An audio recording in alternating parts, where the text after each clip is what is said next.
sixth Sunday in Ordinary Time.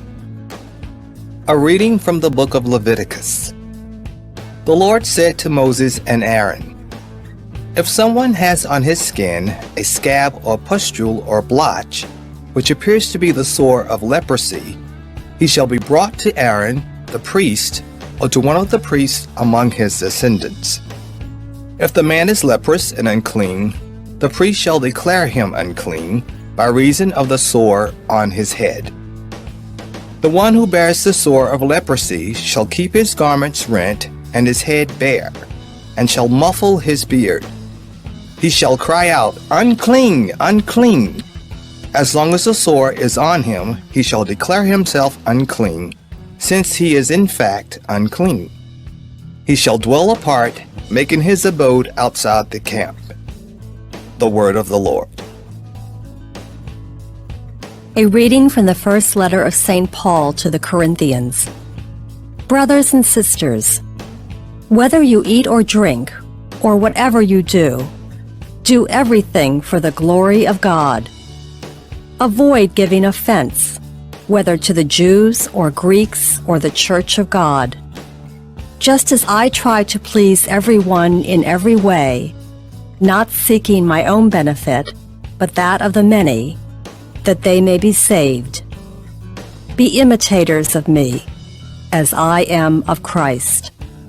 The word of the Lord.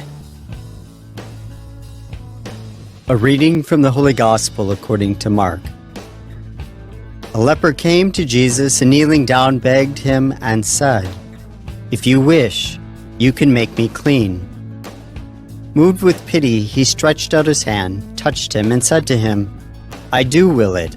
Be made clean." The leprosy left him immediately, and he was made clean. Then, warning him sternly, he dismissed him at once. He said to him, "See that you tell no one anything, but go, show yourself to the priest, and offer for your cleansing what Moses prescribed. That will be proof for them." The man went away and began to publicize the whole matter. He spread the report abroad, so that it was impossible for Jesus to enter a town openly. He remained outside in deserted places, and people kept coming to him from everywhere. The Gospel of the Lord. Reflection. Jesus' identification with the leper. Jesus certainly knew that Torah law forbade clean Jews from coming into contact with unclean persons. According to some fathers of the Church, one reason why Jesus promptly responded to the leper's cry in today's Gospel story, ignoring the Mosaic law prohibiting touching a leper, and thus becoming ritually unclean, is that he identified himself with the man's condition. Jesus dramatically identified himself with the sufferer in the total rejection and isolation waiting for him. The irony here is that Jesus risks becoming unclean in order to make the leper clean. As he stretched out his hand to the leper and touched him and made him whole, so he stretched out his hands on the cross to make us whole. He touches the leper, thus bridging the gap between what is clean and what is unclean, identifying himself with all lepers and with all who are ritually or socially unclean. He bears their sin and contagion. He claims their uncleanness as his own. He became unclean in the eyes of the law that we might be made clean.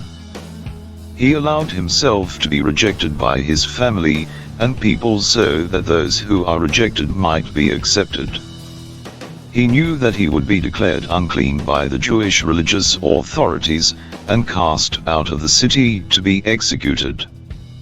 Just as the lepers were considered dead and dressed like corpses, Jesus' body would be wrapped in a shroud and buried in somebody's tomb.